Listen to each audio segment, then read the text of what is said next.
Far out in the uncharted backwaters of the unfashionable end of the western spiral arm of the galaxy lies a small, unregarded yellow sun. Orbiting this at a distance of roughly 92 million miles is an utterly insignificant little blue-green planet whose ape-descendant life forms are so amazingly primitive that two of them still think doing a podcast called Digital Watches are a pretty neat idea is a pretty neat idea. These podcasters have, or rather had, a problem, which was this. Actually, this is the solution.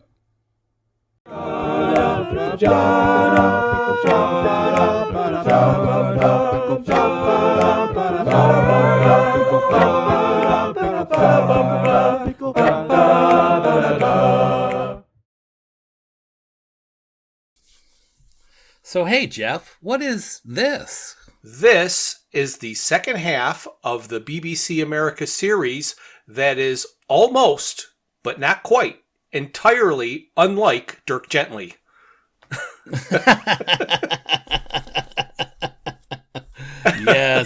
Yes. We love it. We love it. Oh, I remember now that I've watched it a couple times. I remember watching it when I originally saw it. And I really did enjoy it back then. But you are right. There's so very little of the character that we know of from Douglas Adams' writing in this story. But I have to say, I really do enjoy this show. Yes. And since we've come up with that and mentioned it, there are a couple of notes of clarification about that statement that we're making if people haven't watched this. First, at his core, the Dirk in the books is perceived as a total con man. Right. Every breath he takes seems to be a con in some way or another. And you could argue at the end of this there was a con, but it really wasn't for his advancement. It was to solve a case. But he is not a con man. And we also mentioned once that he was referred to, like in the book, as Sflad. And when you hear the name Sflad, your mind will create a picture of what this person might look like. Right. And none of your imaginings will produce the likeness of Samuel Barnett. That's right. Absolutely not. And that's one of the reasons why I said if you really wanted to stretch the credulity a bit, you could put this as a prelude to Dirk Gently. Yes. Because the character is physically younger, his attitudes are much more flippant, and he's not the character that we know of, as I said in the book. So don't want to beat that horse too much. Right. And on a tangential note, yes, to distract ourselves from world events, we are recording this on election night here in the United States. That's right. Where, as I texted Bryan, Zaphod Beeblebrox is running against random. Yeah, after I asked you what election. yeah. And at first I didn't know how to respond to that. I'm like, I knew pulling my chain. Yeah, you knew you'd question me, but you know me, and we've known each other for a long time. I don't really follow the news. I avoid it pretty much as I can. So for the next few days, I'm not even going to turn on the television. But what I thought was funny is when I got to thinking about that response, you said it's an election between Zaphod Beeblebrox and random. I thought, why isn't random actually on every ballot option? Yes. Yeah.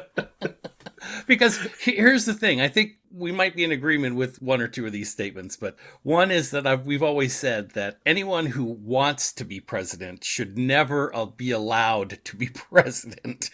Yes. So what I thought was we could create a pool of individuals, and the first defining factor would be if you want to be president, you're not allowed in this pool. Right. And then we have just a random selection of individuals that are in that group. And then when you go into the election booth, you have the option of party 1, party 2, or random. and it randomly picks somebody from that pool? Yep. If random wins, they randomly pick someone out of that pool and they become president. Which has been proven through, studies that would make a better president. I agree. I agree 100%, So I'm gonna write in random for now. You're gonna write in random? Or Peter Principle. Yeah. Exactly. Oh my gosh. Rises to the level of incompetence is truly the case. Right. Amazing. Anyway, we're back to, what are we on? Episode 5? Episode 5, as I mentioned at the end of the last episode, is titled Very Erectus. Yeah, that was kind of a funny line in that one scene. What did you say his name was? His actual name of character? I don't know if we figured that out yet. Yeah. I don't know. He's Rifle. Rifle. Yeah, Rifle. Rifle says that to his boss at one point. He's very erectus. Yes. This episode opens with Gordon outside the animal transfer unit with Lydia the dog. And he is throwing away everything that he has that connects him with Lux de Jour. Mm-hmm. Except he keeps this big furry yak fur jacket. Right. After an entire episode without Bart and Ken, they get out of an ambulance because it ran out of gas. Bart is confused because there is no Dirk Gently there, so she says she's going to wait. Right. She's just going to stand there in the middle of the street until Dirk arrives. Mm-hmm. I still love this character. I just think this is one of the best characters on TV. Yes, absolutely, without a doubt. So Todd is interrogating Dirk in a diner, trying to figure out what it is about him that causes the weirdness around him. Mm-hmm. Dirk denies being psychic, and Todd said he never claimed that he was, and then he decided to test him to see if he was. Right. And Dirk ended up passing the test. Todd has drinks spilled on his shirt, so Dirk got him one in the gift shop. Mm-hmm. And Todd recognizes it as the shirt that he saw himself wearing when that elevator opened up in episode 1. Right. Now, I'm not sure if it's too early to bring this up, but there's something that occurs at this very moment that draws me towards an answer that you had asked me a question about. Okay. That sounded pretty vague, huh? Yeah. Well, earlier you had sent me a note and said, I'd really be interested in knowing this, and that. And I took that to heart and I tried to develop an understanding of the data that you requested me to figure out. And it turns out to have an answer that I'm not sure that you're going to like it, but I think that's an answer that starts to get answered right here. Okay. First, let me say, I don't even know the questions that I asked you at this point. So if you want to remind us the questions that I asked you. Okay. So basically what you were looking for, and it's an excellent question and an excellent request. You said to me, geez, I'd really like to know the timeline of the machine and this process that they're going through. Right, because it's a little bit back and forth and you jump in forward and backward in time, and there are two machines at the same time, so right. I wanted to know the linear travel through time that's looping back on itself where you can see the double lines going together. Yes. Right. And I attempted to do that, but it's far harder than you might even imagine. No, I'm sure it's not. But what I want to say about this particular moment in time in this particular show, in the drive that Dirk and Todd originally are having at the very beginning of the episode, and then when they're sitting in the diner and Todd draws a picture of a cowboy and then tries to get Dirk to, use his psychic powers to determine that it's a cowboy. We learn that there's a question about a time loop. Right. Right. And it's right here where the obvious time loop really starts to come together, because that's when Dirk gets the shirt that he has seen before. Right. So the looping, or the time loop, is recognized here by Todd, anyway, for the first time as he is going through this process. Right. But as Todd is recognizing it, Dirk is manipulating it. Exactly. And that's why I said I thought it might be a little too early. But to postulate a little bit here, I think what we're dealing with is a time loop like we're used to. We're dealing with a Groundhog Day. Yes. And the thing that we don't see in this particular show is the Groundhog Day. We don't see the loop. We are only looking or watching the last loop. And that's where it gets a little bit more understandable when I started going through this, because when I was trying to answer that question, it became obvious to me throughout the next 3 episodes of the TV show, there are little bits and pieces that imply this is, in fact, the last loop. Okay. And I'd like to be able to bring that up. And here's the first one that implied to me that, again, Dirk says, I'm not clairvoyant. I don't know anything. And I don't want to talk about that stupid drawing of a cowboy. Well, when he says that, it means he's seen the picture of the cowboy before. Right. So he knew it was what cowboy on the paper. Right. So this is not Dirk's first time through the loop. And it's not Dirk being psychic about the cowboy. It's his memory of the time loop that he's been through before. Right. Except the only wrinkle is, in a time loop, how much variables can there be? Right. Yeah. And that's, we don't have any clue here in this show. Because in what we see is that Dirk never sees the cowboy. Right. Todd runs back and turns the napkin over and shows us a cowboy. But Dirk never saw a cowboy. So if this is a loop that doesn't have any variables, he couldn't have known it was a cowboy from a previous loop because he never saw it.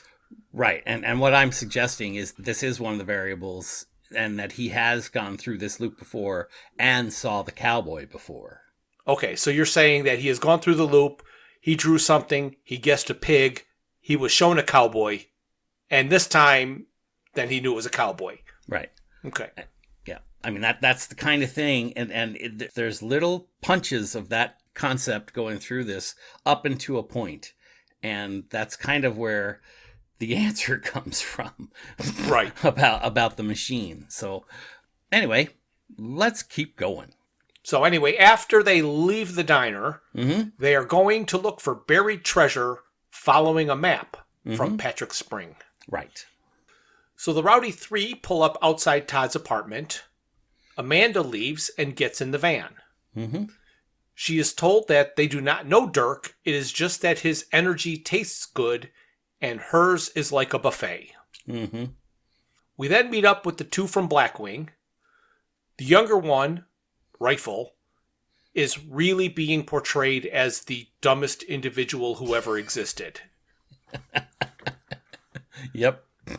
And the Colonel is trying to get across the point that the subjects from Project Blackwing can be reasoned with if they're dealt with calmly. Right. But nothing calm happens in that situation. No. Rifle. Because he's Rifle. Yep. Yes. Yeah. We do learn here, though, that the Rowdy Three have names. They're Martin, Grips, Vogel, and Cross. Right. Back at the zoo, Estevez and Zimmerfield, who are being followed by Farah, learn of the abandoned and condemned animal transfer building. But their captain refuses to let them get a warrant to investigate it, which really confuses them, and they're completely confounded until they realize that the captain must be in on this. Right. We jump back to Bart and Ken, Mm-hmm. and there's kind of a montage when Ken spends the day with Bart, and she is amazed as she learns about society. Mm-hmm. She has never been to a restaurant, and she doesn't know about hotels. She takes a shower and drinks a shampoo. Because it has flowers on it. Yes. And then she reminds Ken that he's still there. Like, if she kills everybody, he's still here. Right. So on their treasure hunt, after digging many holes, Dirk and Todd find a box with a thing in it. And then the next day, they continue to dig up more boxes, and they open the boxes, and they put all the pieces together, and they want to trade this thing that they put together for Lydia Spring. Right. So 2 of Gordon's group with the tattoos were following them to take what they found. Mm-hmm.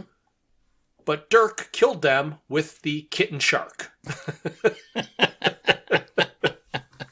There's nothing more satisfying than saying Dirk killed him with the kitten shark.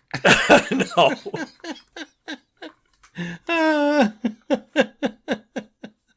I love it. And then they have to have this moment of confession where Todd admits that he never had pararibulitis. Right. And in fact, earlier when I was saying Dirk has always been portrayed as the con man, in this, Todd's entire life, he has been a con man. Right, exactly. He pretended to have this pararibulitis to get money from his parents and get out of anything that he ever wanted to do, until unfortunately his sister was diagnosed with it. And so, since there's no way his parents could afford 2 treatments, he was miraculously cured and then spent all of his time taking care of his sister out of guilt. Right. Right. Right here at the end of this part is one of those parts where you see that, at least I see, that the time loop is changing. I think one of the factors is right here in this scene. When Dirk confronts Todd and tells him to stop calling himself a jerk, stop calling himself an asshole or whatever he says. When he gets angry at Todd, I think that's an indication that, again, Dirk's been through a time loop 3 or 4 times or how many ever times, and he's been through this, and he's heard this conversation with Todd, and it didn't bother him the first time or the second time or the third time, the fourth time, but it bothered him this time, and he just went off on him. And I think that's one of the time shifts, or I'm not even sure how we're going to refer to these things. One of the things that breaks this time loop is this confession and Dirk's insistence that Todd become a better man and stop calling himself a jerk, Okay. This multiple times through the time loop are confusing me a little bit because I do not have a point in my mind of when everybody would return to the beginning. Right. Right. And I have to tell you, it's a little confusing, but there is a point that I think that, again, I feel like I'm jumping the gun here a little bit, but there is a point in the episodes that we're going to talk about a little bit where the shift happens. And okay. Good. I'll leave it for then. And I think that's when the loop changes. Well, that's perfectly fine. And I don't want this description of this episode to be the way these episodes and the Dirk Gently series is, which is you don't divulge anything at all until the very, very end where you throw it all in at once. Right. Right. If we talk about it here in the beginning, people who haven't seen the show can think about it a little bit. And then when it's mentioned, at least we've referred to it. Yeah. Yeah. Yeah. So the Rowdy Three find a police car and they stop and then they just beat on it and destroy it. And then Amanda joins in and then she has an episode which the Rowdy Three stop before it goes too far. Right. Blackwing meets up with the Rowdy Three and the conversation was tense and then Rifle grabs Amanda and puts a gun to her head and threatens the Rowdy Three. And they leave, and Amanda bites his hand and escapes. So right now, Amanda is no longer with the Rowdy Three. She's on her own, running away from Blackwing, and the Rowdy Three have departed Blackwing. Right. So Bart got bored and leaves the hotel in a robe and points to a guy that she's going to kill in the middle of a crowded street. I love this whole scene because you're thinking everything that Ken is thinking. Right.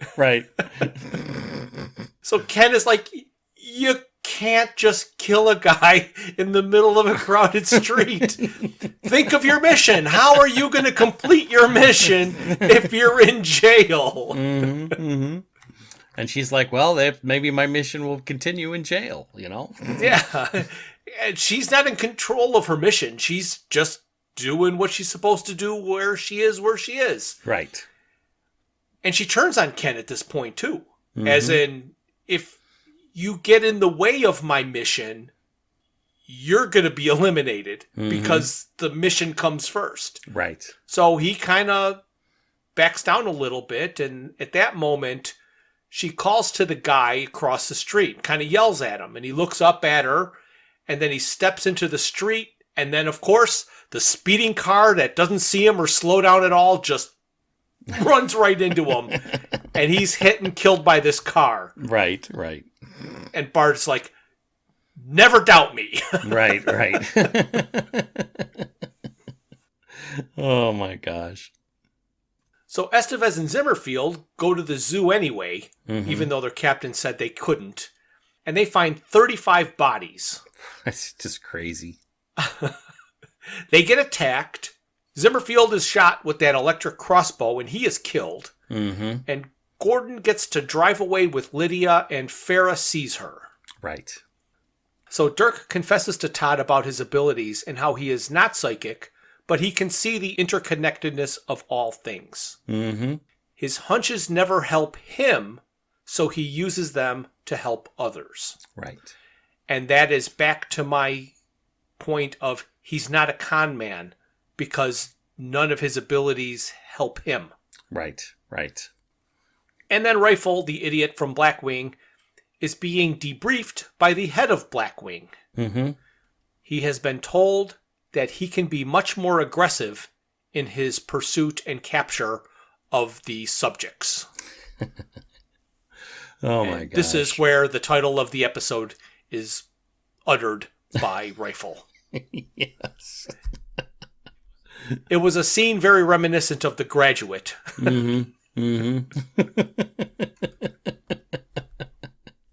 Oh my gosh.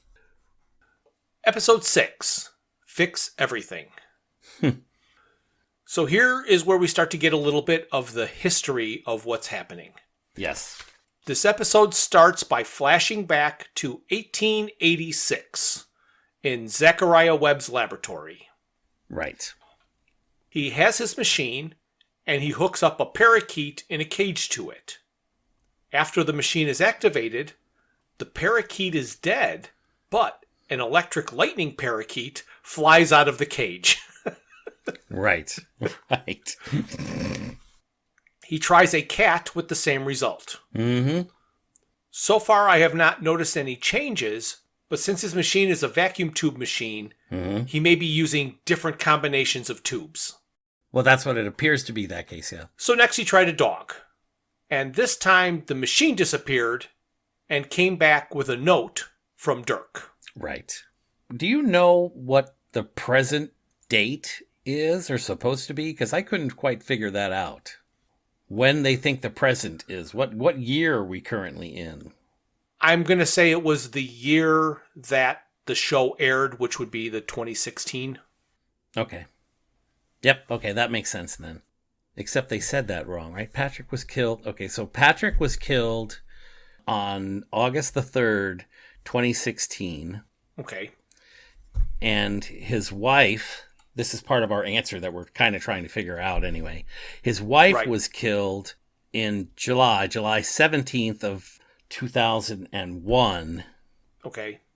The other date that I have here is August the 23rd, 1996, which I believe represents the date that he came back to and found that the cultists were living in his house and messing around with his machine. That was the 70s. The 70s? Yes. Then I don't know what this August 23rd, 96 date is. What was the date you had of his death? Patrick's death was August the 3rd, 2016. Oh, so you have a different date in August? Yeah, August 23rd, 96, it says. But I don't know whether that's 1896 or 1996. It could be 1896.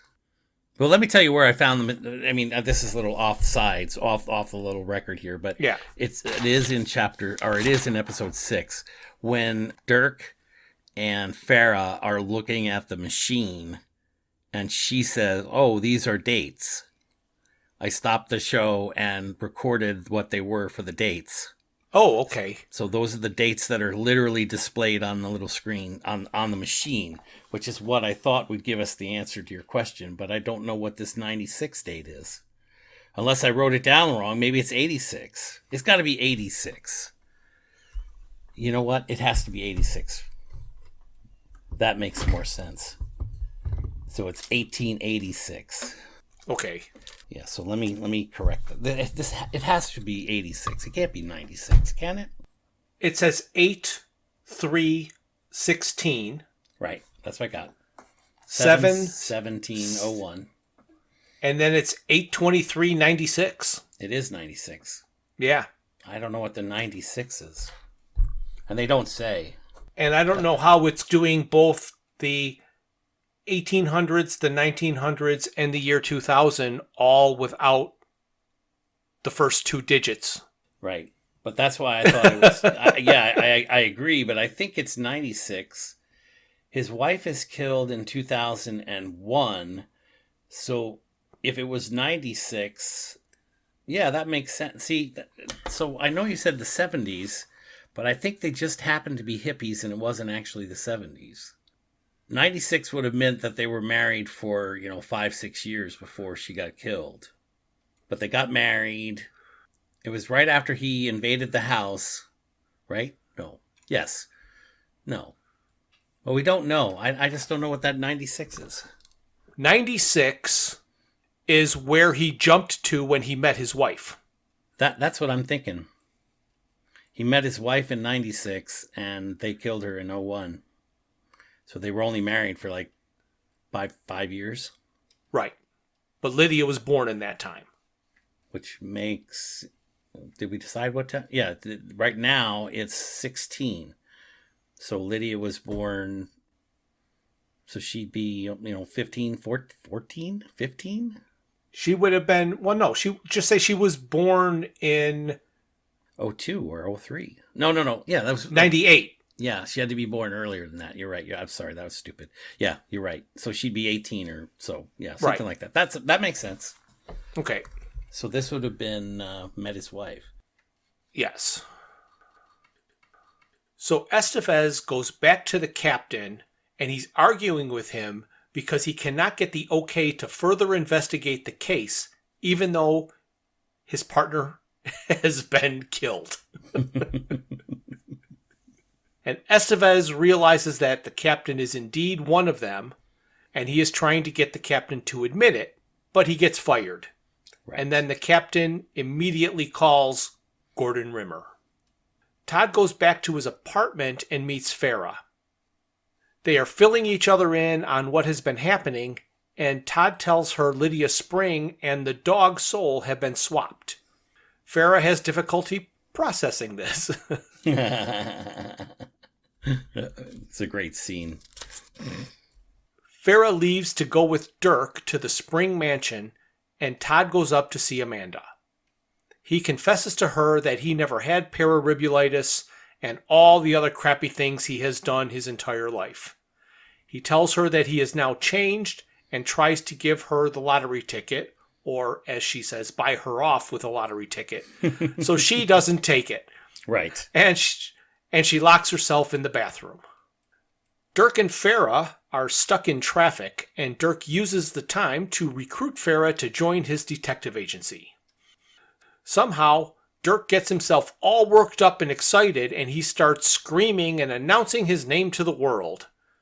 Well, Bart showed up and jumps on the hood of the Jeep and shoots and misses Dirk. And she's looking at her gun like, how did this happen? And Dirk takes off running, and Bart follows. Right.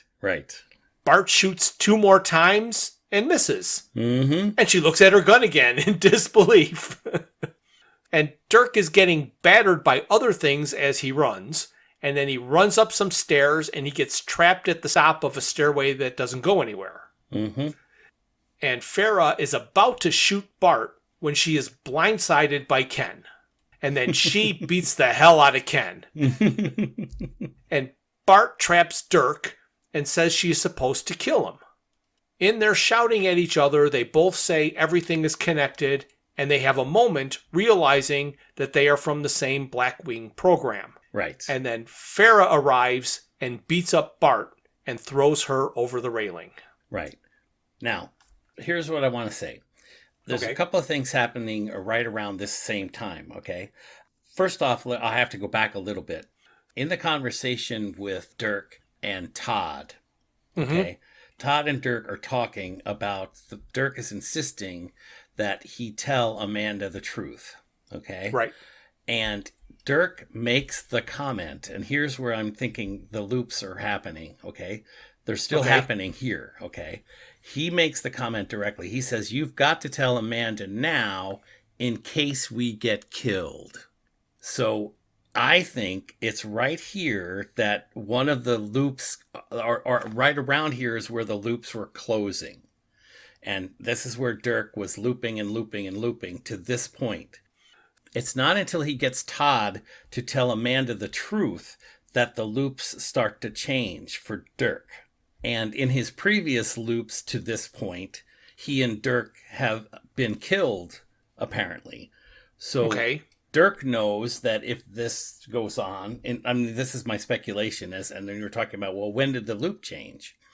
So this is where I think, because you see in the character, Dirk becomes very excited that he's now at a new place. He's in a new mission. He's moving forward. Everything's going perfectly. Well, in his description, very badly, but they're going forward.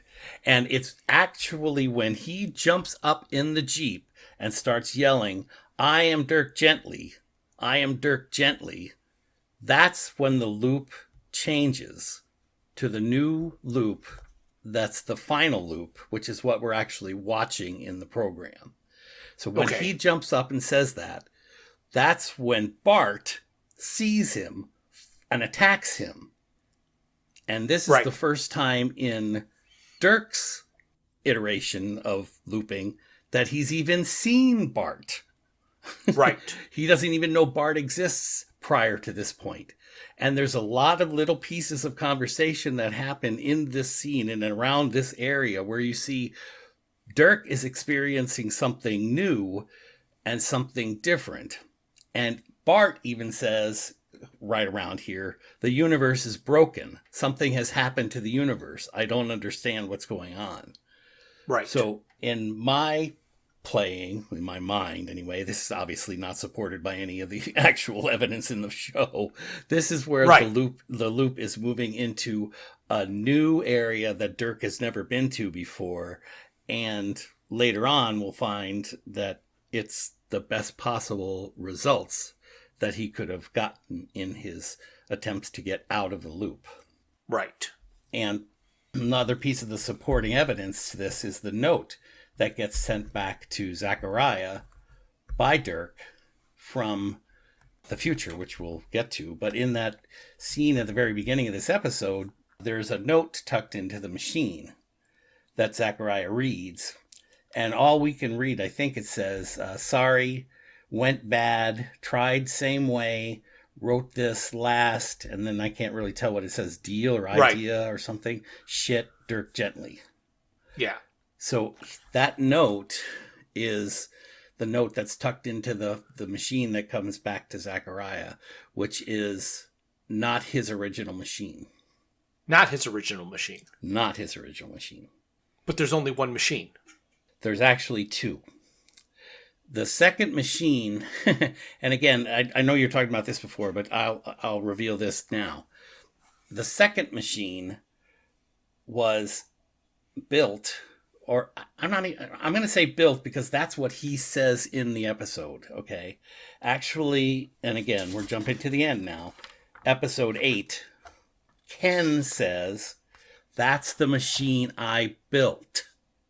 That's the machine they wanted me to build. I know how to finish it. So I don't know. We see Ken originally working on what we think is a schematic. He's at a power station somewhere doing something. So it doesn't really connect together. But Ken, in the end, as we find out, will fix the machine. And the reason he can fix it is because he designed it. He built it. He made it for them. I interpreted that scene as he had been commissioned to build this machine. Mm-hmm. And they could describe it and do all kinds of drawings, but they weren't electrical engineers, so there was no way that they could build it, but they could tell him what it did and what it looked like. But at the point that we meet Ken, I don't know how much of an actual construction of a machine he has done. He just recognized... I agree. Mm-hmm. Mm-hmm. He just recognized the machine he was asked to build, but so he knew he could finish it because he already knew what he needed. The only evidence I'm going to say... when Patrick Spring went back to the 70s, mm-hmm. he did not get the machine away from the hippies, did he? No. That was the original machine. He jumped to 1996, and he built the machine that was the power source. That's kind of the implication, but there's no way... Well, again, it's complete speculation. But if you look at any close-up detail of the second machine... That's not a machine built by Patrick Spring, especially since he knew how to build it. It's cobbled together and it's all, mishy-mashy parts and stuff. So, if Patrick Spring wanted to rebuild the machine, he would have known how to do it. Would there be a third machine? Well, that's an excellent question because there's another answer that I don't have. And later on, again, I know we're out of sequence, but later on, how does Zachariah, Patrick Spring, get back to 2001 or whatever year he went back to? The scene where they're standing on the dock and he's undressing himself from his, his robot machinery, throwing away his equipment. He just walks away and then transports himself magically back to the past. With what? What machine? Right. He didn't have a machine. That we know of, that we saw. Exactly. The cobbled together machine, wasn't that the one that they put together from all the parts they dug up? No, the machine that they dug up was Zachariah's original machine. Right. What is the one that they were using to swap souls? That mishy-mashy machine that gets sent back in time. Where did they get that? They said it magically appeared. Yeah, yeah. See, I know this is the problem with this episode or the sequence. The whole season is based on this time machine, which is also an unlimited energy source that Ken was commissioned to build.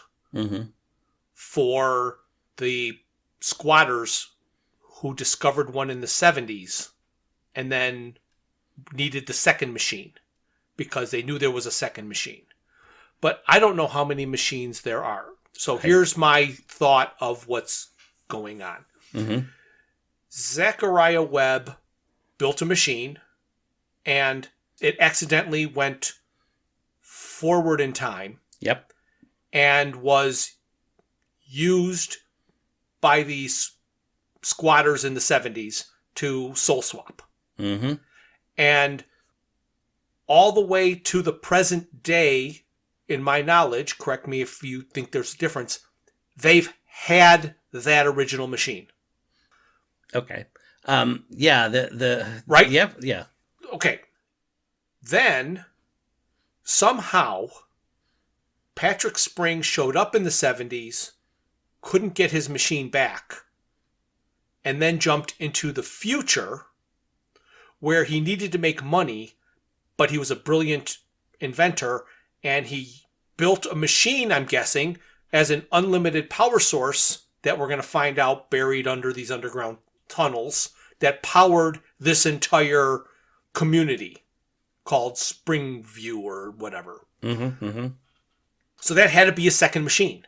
Right. Yeah, that makes sense. Now that we've kind of talked a little bit more about it, there does appear to be a piece that doesn't quite fit.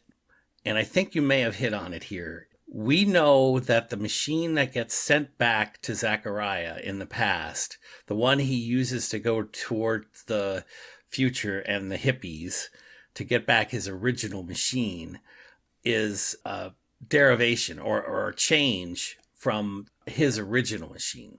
I believe his original machine was broken. Okay, that makes sense. It got knocked off the table in some kind of a tussle or kitten shark attack or something, and the machine was broken into pieces. Right. And that's when, at the end, you'll find out that Ken comes in and goes, I can fix it, because he knew what the machine was supposed to be. Right, right. And that's why it didn't look like the original machine, because it got smashed and it's just pieced back together. Right, right. So what we might be looking at, we never really. I think you're right here. There's something that doesn't quite fit. The original machine, it in theory, as you say, would have been in the possession of the hippies. And yes. I think you're right. I think they broke it. All right. And then somebody there rebuilt it. Yes. When the rebuilt machine gets sent back to Zachariah, he uses it to go forward in time. And he then builds a version of the machine. I guess he could have used it for time travel, but he didn't. He used it to promote himself and make money, etc. Right. And he was in attempting to get back his original machine from the men of the machine. So it almost appears, like you say, that there must have been at least 3 machines. And it is odd that Ken literally says, this is the one that I built. And I think what he may have been referring to, like you say, is he could have been talking about technical plans that he made on the computer. That's where we see him at the beginning, typing away on a computer, working on a computer.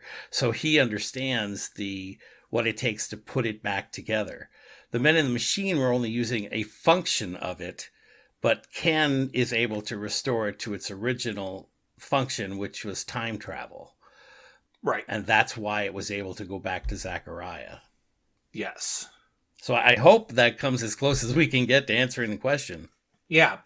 I'm still not convinced that there was not only one single machine.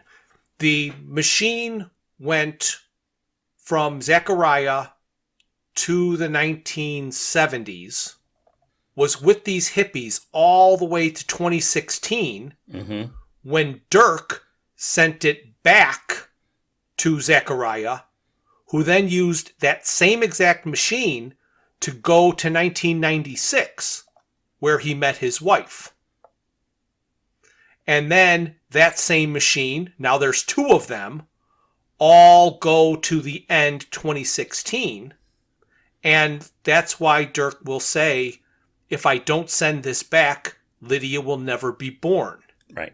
Because that loop where it goes back to Zachariah and he jumps to 1996 has to happen. Right. So I guess the only difference in the thinking is the machine that they send back at the end of the episode, is that Zachariah's original machine cobbled back together? Or yes, is that's that a my new theory. Machine? Yeah, yeah. That is, so Zachariah's machine went to the 70s and went through the timeline all the way to 2016, to where we saw Dirk send it back to the beginning, of which Zachariah used it again to go to 1996. because he had to get ahead of it to get it back from the hippies. And instead of doing what he wanted to do, he fell in love. Yeah. And then there were two machines. See, that's where it falls apart a little, because where's the other machine come from? There had to have been two machines earlier, I think, but that, it's just perfunctory. I'm saying there's only a single machine that wraps the timeline and parallels itself. Except that doesn't work with Patrick going back to the past. When he's on the dock standing there with Todd and Dirk still have a machine. Yeah. How does Patrick get back to the past? That I don't know. That I don't have an answer for. So that's why I think there's more than... I almost like your three machine theory better than your one machine theory. Well. But, at this point, it's not really clear. It just isn't, so... Or maybe there are three machines because it's called the Rowdy Three, even though there are four of them. So the three is the number of machines. The Rowdy and three will be the number that I count. I will not count to four. I will count to three. And the number of the counting shall be three.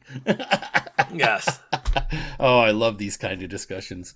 But it's clear, it's not clear in this particular episodes or shows. And you and I have talked on infinitum about time loops and time travel and right. How silly and ridiculous they can be. This one is clearly just for fun. Yes. All right, so now we're going to jump back to the episode. Okay. And Bart is with Ken, and they're trying to get away, and she is just screaming and crying in pain, claiming that this is impossible because she can't get hurt. Right. And she doesn't understand what is happening, and she thinks that she has left her path, and this is her punishment, and the universe is broken. And Farrah and Dirk are tracking her, but Dirk remembered that he left the machine in the Jeep, and they have to go back to retrieve it. Right. The machine is still there, and Farrah realizes that she needs help and calls the fake Weedle. Right. And this is where they look at the machine, and you get a really good look at the machine. Right, and this is where we were talking about before. So when Farrah defines it, she sees 3 dates.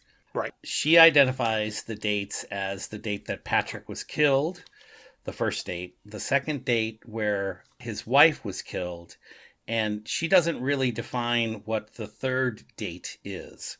But when we're looking at the screen, close analysis says that we see August the 3rd, 2016. That's the current date that Patrick was killed. His wife was killed in July 17th of 2001. Mm-hmm. And we're speculating that the last date is possibly the date that Patrick went back and met his wife. And that date is August the 23rd, 1996. Right. Which kind of implies that they had known each other. He and his wife had only been married for about 5 years. And during that time, of course, Lydia was born. And even here in this part of the episode, just after that, Gordon says, "I have the other machine." Right. And he refers it as the other machine. So right. now we're back. Which may or may not be the real machine. Yes, yeah, exactly. But he's also referring to the machine that the FBI agent has recovered from Farrah and Dirk. Right. Then there's this kind of a funny scene with Estevez sitting on a park bench and he's talking, but you don't see who he's talking to.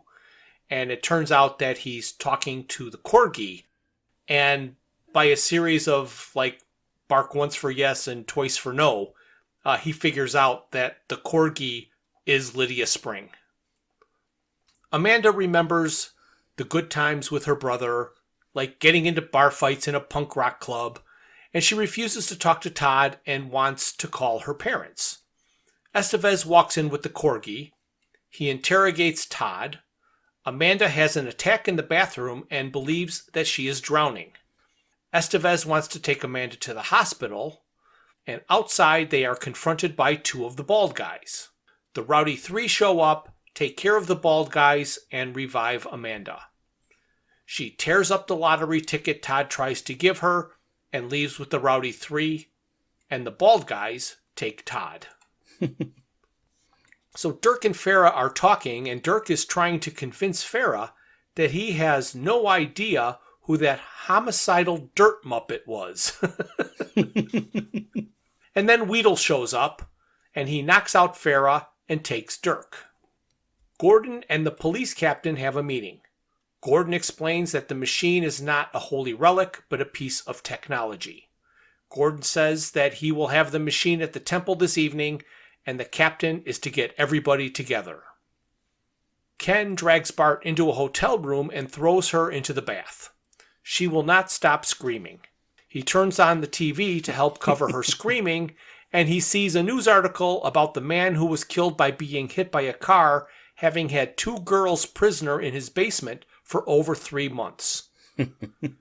Ken fully understands Bart's role in the universe and wants to help her get back to it. So Dirk and Todd are taken to the temple, and Gordon is there wearing Lux's yak fur jacket. Dirk tells Todd they will now get all the answers. Gordon puts out a barrage of questions. It is so hysterical. You think he's going to do a James Bond villain explanation of everything that's going on, and he doesn't understand anything. And Todd does not have any answers about how he was there wearing his coat. So this is before they go back in time. Right. So even though this is kind of a repeat of what happened on the bridge with Gordon asking all the questions and having nothing, the show, as it progressed, let us conclude that he has it all together. So when he basically freaks out, it was hysterical to me. Yes. It was a really good scene. I mean, it's unexpected, and it was within character, and I really enjoyed it. So Dirk looks around, and he realizes that it's the same machine. He tells Todd that he has solved the case, and he will fix everything. There is a distraction, and Todd attacks Gordon. Somehow, in the scuffle, he is now wearing the jacket. Dirk hooks up their machine, pulls a lever, and they disappear. Yeah, that's a pretty funny scene there, because Todd is flailing around trying to hit Gordon and manages to get his sleeve caught in his jacket, and then by the end of the scene, he's actually wearing the jacket. Yeah. So it's pretty hysterical. That brings us to episode 7, Weaponized Soul. This episode starts jumping back 1 week into the past. Dirk and Todd appear in the temple, but it is now empty. They hear Gordon coming in, and they watch them switch the souls of Lydia and Rapunzel. Rainey, the Supreme Soul, a woman with mathematical geometry patterns drawn on her face, comes in with her gang. They have a confrontation, and Gordon leaves, taking the machine with him as leverage. A cyberpunk superhero. Are you okay with that description? Yeah. I love that description. Anyway, a cyberpunk superhero arrives and starts shooting. He kills everybody and comes up to the woman with mathematical geometry patterns drawn on her face and asks her if she is the vessel housing the soul of Jake Rainey. She says yes, and he shoots her in the head. He then grabs Dirk and Todd and wants to know who they are. Dirk outs him as Patrick Spring. Patrick Spring takes off his helmet. Then Dirk explains everything. I'm not even going to try and explain this, so we're going to hear it from Barnacle Blimp. You go by Patrick Spring now, but your real name is Zachariah Webb, and you made a terrible mistake. In the 1880s, you attempted to build a time machine, but there was a problem. At first, the device only half worked. It only sent energy through time, not matter. It jumped the very souls right out of the bodies. This cost you the lives of many of your beloved pets. Eventually, you fixed it, sort of. You accidentally sent the machine into the future, and then, suddenly, the machine came back. Not exactly the same as the one you sent. It was altered. Clearly, something had gone wrong. Very wrong. Whatever had happened, you had to undo it. So, in your mind, you only had one option. Jump to the future. The machine you used to travel forward was there in your lab. But there was no sign of the original time machine you accidentally set into the future that started this whole mess. You had to find it.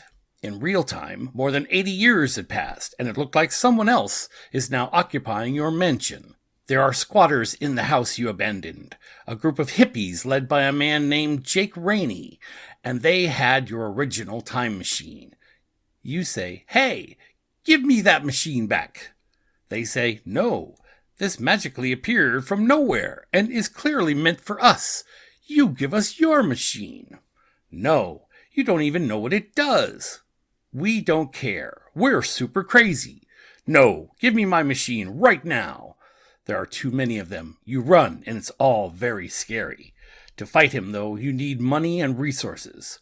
Fortunately, you're a brilliant inventor, and you discover a way to turn your time machine into an unlimited energy device. You move into the Ridgely, take the name Edgar Spring, and begin to build your empire. You find the future fascinating. The advances are irresistible. Also, you can't leave until you wrest your machine back from Rainey. But aha! Another wrinkle. The bad guys have figured out how to use what was originally a glitch in your time machine to swap souls into different bodies. Rainey could literally become a different person. He used this ability to stay young and grow more powerful, eventually confronting you. Rainey says, "Our group is growing. You can't hide it forever. Just surrender the machine you're using to make energy." And then you said, "I can't do that. This is going to be war. That everything from here on, the blood is on your hands." You spent decades waging a war in secret, trying to get ahead of your enemy. The hippies renamed themselves the Men of the Machine, and Rainey made good on his promise. It was war. They wanted your unlimited energy device, and you needed to get back the time machine that was now a soul swapper. But you couldn't get the upper hand. Things seemed hopeless. Your life was dark, and you were full of rage. Could you keep living like this? That's when something you never expected happened. You fell in love. Lydia was born. You had a beautiful daughter, and you were happier than you ever thought you could be. But then, terrible tragedy struck. They killed your wife. That was the last straw. You had finally had enough. You decided to skip directly to the end. You jumped to the future, hopefully to catch your enemies completely by surprise, which is what led you here today. The one part that I did really like here is after the explanation that you just heard, Patrick asked Dirk how he could possibly know all of that. Mm-hmm. And Dirk incredulously exclaims, "I got it all right?" And Patrick pinned him against the wall and asked, "How?" And he confessed to having magic powers. He didn't know what else to say. And then they tell Patrick that they are not his enemy and they are trying to save his daughter, who is being taken to the Pyramid Grand Hotel to the current him. And he tells them not to get in his way. So on their way out of the animal transfer unit, Dirk and Todd conclude that 3 questions, 1 answer, means that 3 men, Zachariah Webb, Edgar Spring, and Patrick Spring, are all actually 1 man traveling through time, like the 3 machines are actually 1 machine existing simultaneously out of chronological order. Now that's from the show. And they say 3 machines existing even though there's only 1. And I can't, like I said, I want to know the machine timeline. It doesn't exist. It's impossible. Yes. Todd realizes what a day it is, and they can fix everything, and they rush to the hotel. In the scene where Dirk explains everything, they show that they originally did direct body swaps. Mm-hmm. So Gordon is talking to his gang of bald guys who are kind of simpletons and tells them that Rainey putting them in animals and birds has done something to their brains. Mm-hmm. So they used to go from person to person to person, but Rainey started putting them in animals first, and they lost a little bit of their humanity every time they transferred through an animal, which I guess made them easier to control. Right. So we were saying before, last episode, we wondered if they ever could go directly from one body to another body, or did they have to go through an animal? And they clearly could, yes. Yes. So back at the zoo, Dirk and Todd steal a gorilla mask, a giraffe mask, and a zoo truck to go to the hotel. On the way, Todd puts all of his pieces together and realizes how it all happened. This seems to worry Dirk. At the hotel, Dirk is telling Todd to think through what their plan is, and Todd finds the lottery ticket on the seat of the truck. So he stole the zookeeper's lottery ticket. Right, exactly. And convinces himself he was supposed to have it all along. Right. So just when Todd is starting to ask questions about if the ticket is here, how, and then Dirk whisks him out of the truck. Right. He doesn't want him to figure out that it's a time loop at this point. Right. So in the hotel, they take Todd's master key and they watch him from that timeline not find it. And they then see the cyberpunk Patrick Spring get in the elevator. They jump to the penthouse where Gordon is trying to trade Lydia for the machine to the current Patrick Spring. And he says that is not his daughter and tells Gordon that it is already over. And then we see him call Dirk from his perspective. So we get that, where are you? Right. It's happening. The one piece of Douglas Adams writing Yes. shows up near the very end of the season here. He wakes up and says, "I'm on my way. I'm almost there." So while that's happening, the cyberpunk Patrick Spring barges into the room, guns drawn.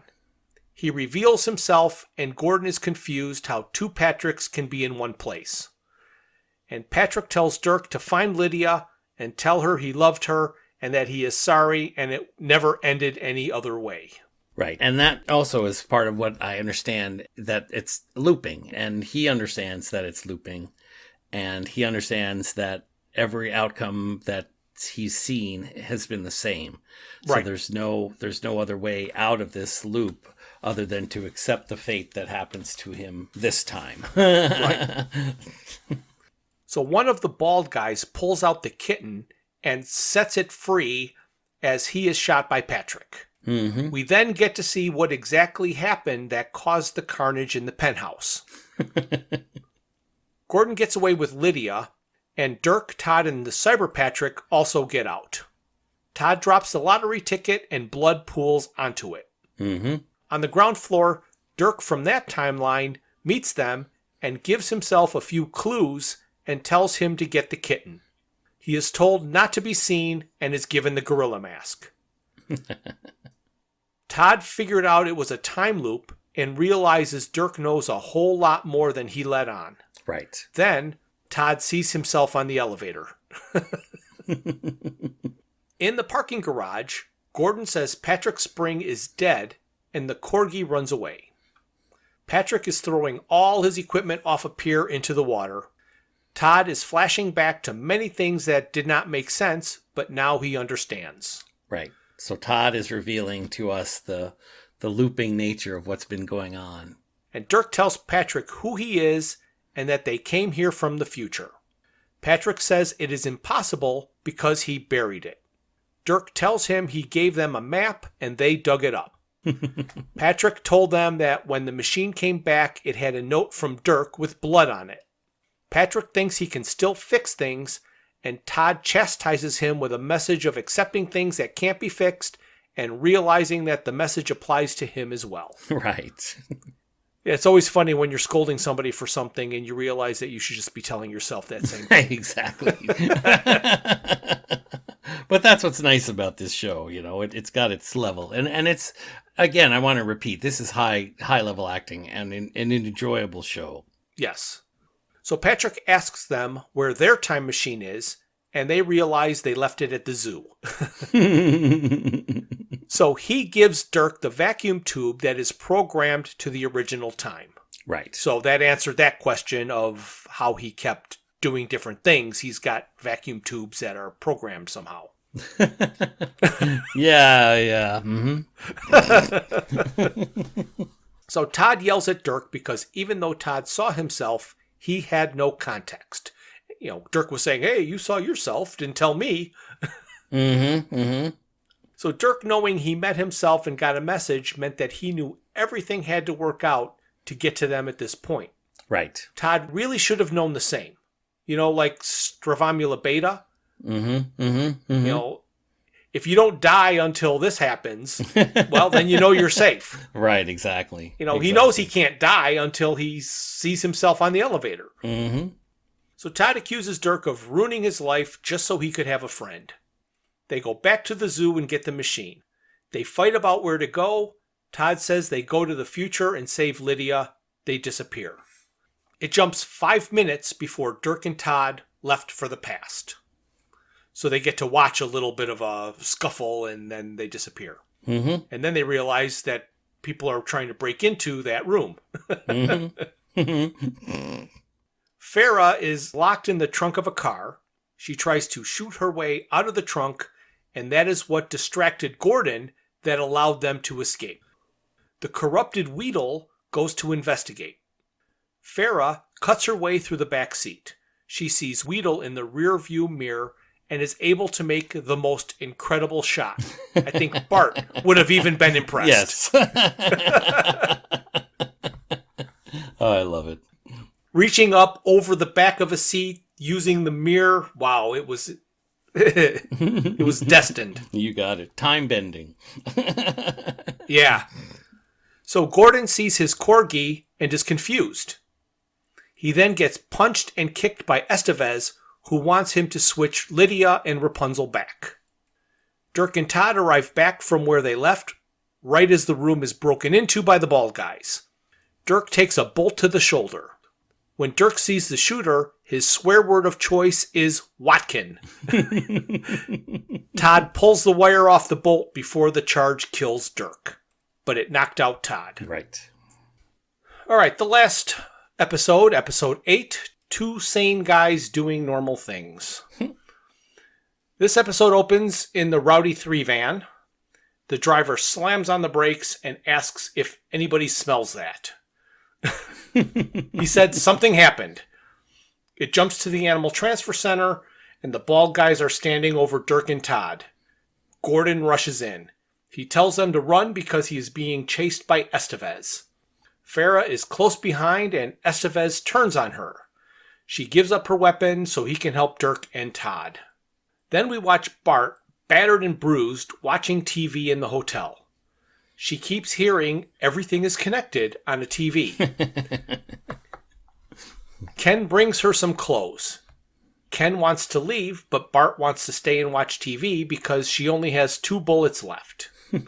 Ken convinces her to get dressed, walk out that door, and find out where those 2 bullets go. I love this part of the scene, that she has 2 bullets left. And the next part is just incredible. So Estevez caged the 3 of them, and Farah picks the lock with the wire from her bra. Estevez brings Lydia and Rapunzel in to try and switch them back. Farah escapes her cage and takes Estevez's gun. He says he just wants to know what's going on, and Todd tells them. Once again, we're going to hear from Barnacle Blimp.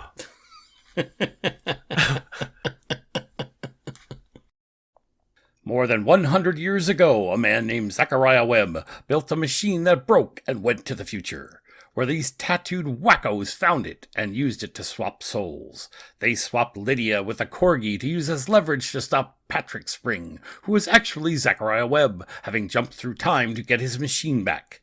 In 2002, after the men of the machine killed his wife, Patrick Spring, who was a fake identity created to be the son of Edgar Spring, who was actually Zachariah Webb, jumped forward in time to last week, destroyed the men of the machine, and then went to the Permian Grand to confront his future self, which led to the young Patrick Spring accidentally killing old Patrick Spring when a kitten went off and set off a shark explosion. Gordon and his men walk into the police station and confront the captain. He knows they are going to try and switch back Lydia and Rapunzel, so they are going there to get the time machine back. The group gets to the Spring Estate to do the soul exchange. As they are doing the exchange, a SWAT team with Gordon arrive. However, the Rowdy 3 van is close behind and causes chaos. Right. That's great. Gordon heads toward the estate. The soul switch was successful. They hear Gordon enter the house and go stop him. While the firefight goes on, Dirk attempts to send the machine back to where it came from to start the time loop all over again. If the machine does not go back, Lydia will not exist. But the machine is broken. While Dirk is trying to fix the machine, 2 of Gordon's men enter and gets another bolt in the shoulder. Dirk's not having a good day. No, he is not. Lydia threatens to break the machine. The bald guys don't believe her. Bart and Ken, dressed as bellmen, arrive, and Bart finds a home for one of her 2 bullets. And what makes me laugh about this is that, I mean, you've already described it, but in the actual episode, you see Gordon, Farah, and Estevez in a gunfight. And they must fire 1,000 rounds at each other. I mean, just literally tons of bullets back and forth, not hitting either or any of them. And just like, yes, all kinds of weaponry going on. Flashbang goes out and, you know. Yes. Bart walks in, lifts up her gun and puts a hole through the guy's skull. Right. And only has 1 bullet left. Yeah. That's because she killed the other guy with his own bolt. Yes. I think he shoots and she catches it. Yeah. And then throws it back at him. Mm-hmm. It's amazing. So Ken sees the machine and realizes that this is his purpose. He has to be there at that moment to fix the machine. Right. So Gordon stunned Farah and Estevez with a flash bomb. And Farah finds Rapunzel and uses her as a distraction to kill Gordon. Dirk writes his note and starts to activate the machine. Bart has 1 bullet left and goes to use it on Dirk. The one guy was not killed and is starting to get up, and she sensed him and turned and killed the last of Gordon's men. Then Bart tried to kill Dirk, but the gun was empty. So Bart and Ken leave. Together, Dirk, Todd, and Lydia send the machine back. Back at home, Todd wakes up on the couch. Amanda is there, and she tells him the Rowdy 3 saved him for the last time. Right. She asks Todd about hating Dirk. He said he ruined his life. Before she left to go with the Rowdy 3, she tells him, 2 weeks ago, you were a 33-year-old hotel bellhop with no money and no friends who spent all of his time lying to me. Now, look at you. You're the badass partner to a psychic detective, and you're honest. Think about why Dirk lied to you. Right. You and Dirk, you saved that girl. You saved that girl's life. No matter what he lied about, isn't that the part that matters? So, Todd's life was ruined by getting one. Dirk is at the hospital, and he is supposed to meet Farah and Lydia at 6. So Ken and Bart are together and have Rapunzel. Bart is afraid Ken is going to leave because his purpose is finished. He tells her that he is not going anywhere. Farah is sending Lydia out of the country for her protection. Lydia does not know why she has to go, and Farah tells her that they have no idea how many of them there are, and they could still be looking for her. They are not even sure they know who they are. So Lydia tells her who they are. And now, so will Barnacle Blimp. They're a cult formed around the time machine my father accidentally sent forward from the past. They used a broken aspect of the machine to swap bodies. The guy who kidnapped me was a rock star, and he got mad and betrayed them. Coincidentally, on the same day, my father traveled into the future to get revenge for the murder of my mother. So Farrah believes that she failed Lydia, and Lydia explains why she is her hero. Mm-hmm. And then she gave her $4 million. And here's the little bow on the top of my present for us anyway. Lydia literally says that this was the best possible ending. So to me, it's the confirmation, if you will, of my theory that this is the final loop in this time looping story. And this is, of course, the best possible ending that could have happened. Right. So the Colonel visits Dirk in the hospital. He tells Dirk he believes he is who he says he is and is proud of him. On the way out of the hospital, he is telling the orderly of his most intriguing case of Puffles the horse having faked his own death. Yeah, that one came out of the blue, didn't it? Yeah, I'm not sure what that was all about. I know, it's pretty funny though. So he's met by Todd, and he brought Dirk his yellow leather jacket and a Mexican funeral t-shirt. Mm-hmm. He tells Dirk he is there because he is Dirk's friend. They meet Farrah at a diner, and she wants to invest in Dirk's detective agency. And he promotes Todd from assistant to ward, which doesn't really sound like an advancement. No, but it's like Batman and Robin. Robin was Batman's ward. Yes. Mm-hmm. That means he's going to take care of him. Well, it implies that, but certainly he isn't capable of that. Estevez goes to the police station and sees everything is being cleared out. Mm-hmm. He goes to confront the captain and finds him dead on the floor. Right. Shot by rifle with a pistol. Right. And this is kind of a sad part of this show. Yes, it is. I don't know why they had to do this, but they did. So then Rifle shoots Estevez. Mm-hmm. And he asks why he was shot, and Rifle says he doesn't know why. This is so him. Mm-hmm. And then he convinces himself that he not only has to shoot him once, but he has to kill him. Yes. They've been burning everything down. Mm-hmm. He just wanted to be in charge, but he found out that it's not all it's cracked up to be. Where the Colonel only had the money to surveil one of the psychics, they gave Rifle $80 million to hunt them down and kill everybody who knows about it. Right. So, like you said, he kills Estevez. Mm-hmm. Back at the diner, Dirk tries to explain the way to get cases is to feel them. He has Todd close his eyes to feel it. He just feels he has to go to the bathroom and leaves. As he leaves, Dirk's demeanor and expression change. He excuses himself and leaves and goes outside. Right. So he felt a case. The Rowdy Three are partying and all stop at once. The leader tells them to get Amanda out of there, and smoke approaches. The group is closed in by a military squad. They rush them. Bart and Ken are driving and are stopped by a military blockade. Bart picks up a rock.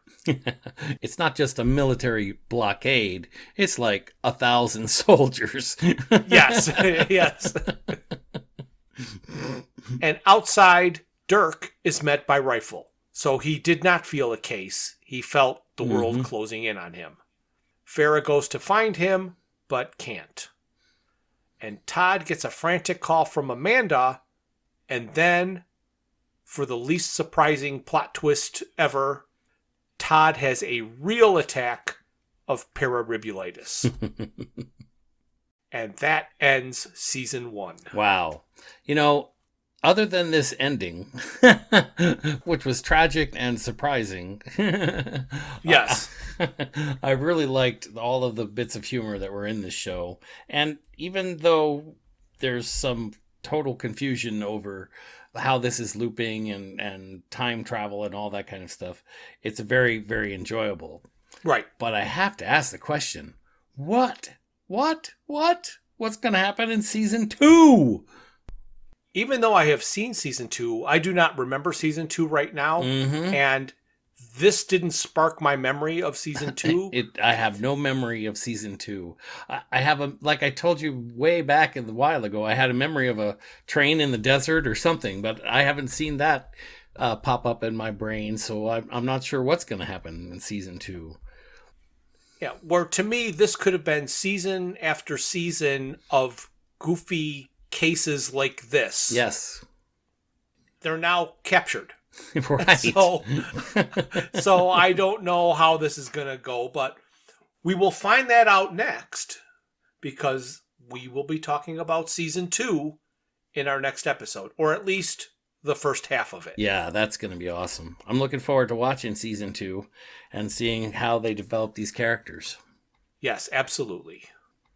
Well, Jeff, now that we've talked about what's coming up, I guess this is the end. Dirk confesses to Todd about his abilities and how he is not psychic, but he can see the interconnectedness. And I want to do that again because psychic was just kind of a little weird squeak. Thank you for listening to this. A new episode is released on the first Thursday of every month. A special thank you goes out to Luke, Max, Greg, and Tim Lesnick for arranging and performing our opening theme. Visit our website at digitalwatchesareaprettynneatidea.buzzsprout.com. While there, you can find links to all of my Hitchhiker's Guide to the Galaxy inspired t-shirt designs.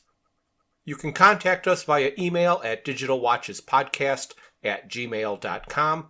You can find us on YouTube and Facebook at Digital Watches Are a Pretty Neat Idea.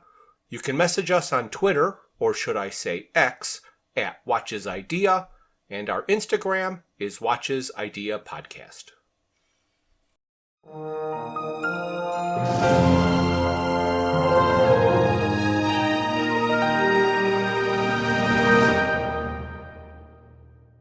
This has been a Froods for Thought production.